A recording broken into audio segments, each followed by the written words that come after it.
The final season of Avatar: The Last Airbender is fire. Fire is an element of energy, also one of passion and transformation. And so too does it shape this season, as Aang must complete his journey to mastering the elements and the Avatar state so that he can stop the Fire Lord. And along the way, our heroes are finding out what it is that they care about, and succumbing to their impulses for good and for bad. Fire's destructiveness has been very much on display, but it should be noted that it is no more a case of being a threat than any of the other three elements. Single hurricanes have killed hundreds of thousands of people. Floods in China in 1931 claimed lives in the hundreds of thousands to possibly even the millions. And 45 years later, an earthquake in China claimed 250,000 lives. Yet the deadliest wildfire that we know about claimed 2,500 lives at most. Now, certainly fire is a threat, or we wouldn't have local fire service. But the point is that the Fire Nation's evil is not because it's using a destructive element. On the contrary, fire has for the most part been our friend, keeping dangerous animals away, keeping us warm, helping us craft better tools and shelter. It's even been theorized that the cooking of food is what helped us to develop our sophisticated brains. Certainly it has been misused and abused over the millennia, inflicting harm on others and torturing people throughout time, sure. But yet, here in the 21st century, it seems that water has replaced that as the element of torture, with the others, earth, wind, and fire,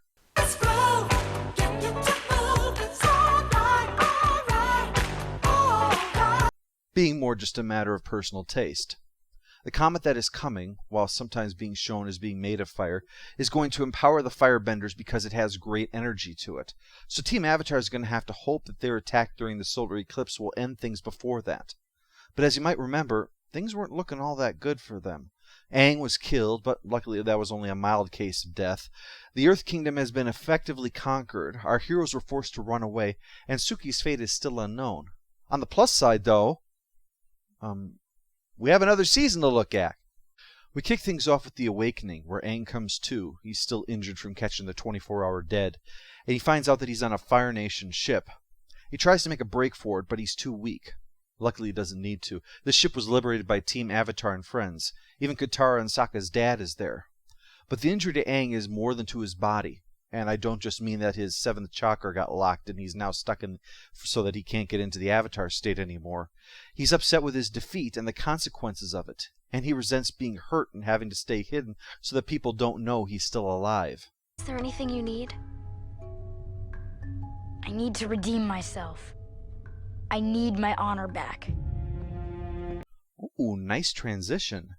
Yes, in the Fire Nation plot, the Mary Kate and Ashley of the nursing home shout out some exposition for the crowds that Azula used the Dai Li to take down part of the wall and allow the Fire Nation forces to directly control the city, and that along with Azula returning victorious, Zuko's exile is now brought to an end thanks to him killing the Avatar.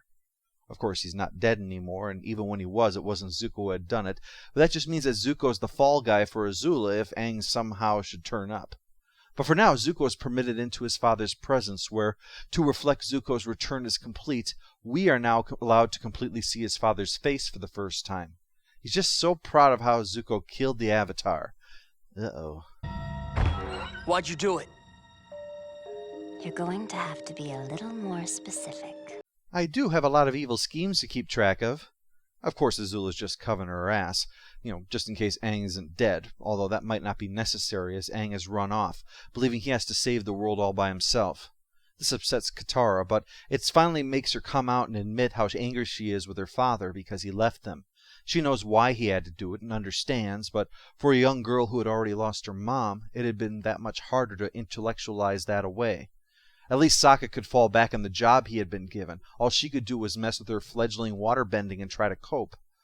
But back to Aang. Roku and Princess Yui both appear to him, assuring him that he shouldn't be ashamed of what happened or feel like this is hopeless.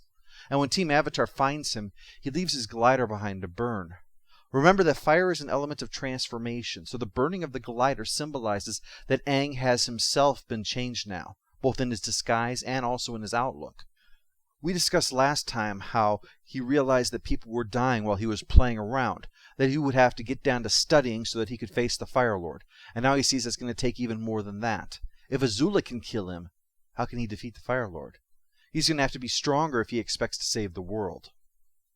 In The Headband, they start their first real voyage through the Fire Nation itself, stealing clothes to blend in, but Aang unwittingly winds up in a school uniform and so is sent to school. Like in Earth, when we saw that the Earth Kingdom wasn't squeaky clean, in Fire we see that the Fire Nation isn't populated with fire-throwing zealots, although there is obvious propaganda going on that's warping people's perceptions and holding them back. That hullabaloo going on with your feet, is that a nervous disorder? I was just dancing. You do dances here in the homeland, right? Not really, no.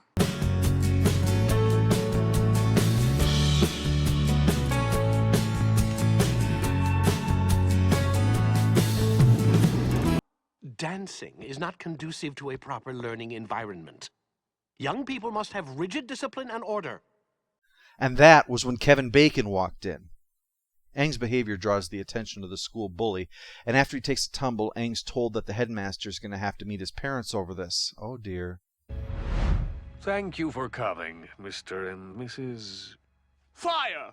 Wang Fire! This is my wife, Sapphire. Sapphire Fire, nice to meet you. Wang Fire? Okay.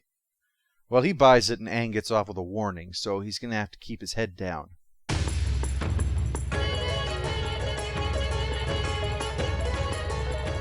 Or throw a dance party in the cave where they've been hiding out. But it is a chance for him and Katara to dance together, and we get more of a sense that she likes him as much as he likes her. It also succeeds in inspiring a little free spirit within the kids, and a little rebellion as they help Aang to escape the headmaster and his henchmen. Yeah, that's right, all teachers have henchmen. Or had, I should say. Stupid school cutbacks. It shows that Aang is working to free the people of the Fire Nation as much as the rest of the world.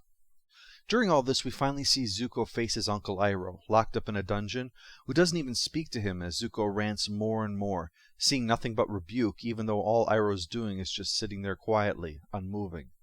The thing to calm him down, then, is a little time with May. They'd hinted in Earth a few times that she had a thing for him. Him being mentioned was just about the only time that she ever seemed happy, and even in the flashback, so now that he's a prince again, they're a couple. Good outlet for the old Wang Fire, huh? But he's nervous about the possibility that Aang might still be alive, so he hires a gigantic bounty hunter to find him. Obviously, he's not related to the next episode, the Painted Lady, not unless he has some seriously against-type things planned for his downtime. They wander into another town in the middle of a massively polluted river, another sign that the Fire Nation is harming its own people as much as the rest of the world. Katara wants to help them, but as Sokka points out, they don't have the time to stop and help everybody if they're going to rendezvous with their dad and the rest of the forces in time for the assault during the solar eclipse. Similar to Aang's plight in the Avatar state, Katara is torn between the logic of the situation and the heartlessness of just leaving these people. Well, luckily, they have a patron, a spirit called the Painted Lady, who left them some food during the night. Only it wasn't some mysterious spectral force with a name like a Capone-era speakeasy. It was Katara, who decided to take on the Painted Lady identity to help these people. Until Aang finds out, and together the two destroy the factory that was polluting the river. Well, that's all well and good, but as Sokka points out, the military running the factory is going to assume that the villagers did it. So Katara insists that they have to fight off the military while disguised as the Painted Lady. Well, just her will be disguised, obviously. Aang's already dressed in drag this series. Sokka just doesn't have the hips for it. It works, but the villagers figure out who she really is, and so Katara delivers an important speech, one which obviously flows from what she's been saying and doing all episode, namely, don't wait around for someone else to help you, help yourselves. Hey, wait a minute. Next up is Sokka's master, which seems to pretty much forget everything that just happened, because Sokka was pushing everybody last time because of their tight schedule. Now he seems far more concerned about his relative uselessness next to all of them when a meteor strikes nearby. When they suggest that maybe he should see about learning from the master swordsman who lives near here, he figures that it might help give him something that he can excel at and bring to the group. Won't stop meteors, but you gotta take what you can get. He has no gift to prove his worth, but what impresses the master is that Sokka meekly confesses, as he did to Suki and the Kyoshi warriors once they taught him how inadequate he was, that he has a lot to learn, and his humility no doubt suggests that he will make a more receptive student. He certainly proves interesting as he tries out the various things that his master suggests that would sharpen his mind, but it is, as he puts it, messing things up in a very special way. And then the awesome news comes. Your sword must be an extension of yourself. So tomorrow, you will make your own sword. Crafting your own gear. I am such a sucker for that. Sokka decides to make his sword out of the metal from the meteorite. That might seem odd, but it's actually present in many fantasy series, which were likely inspired by an old legend that Timur made the first iron sword out of a strange rock that fell from the sky. Some of the first iron used by man was taken from meteorites. So Sokka's idea works out well, and his sword is pretty cool looking, and his master's quite impressed with him.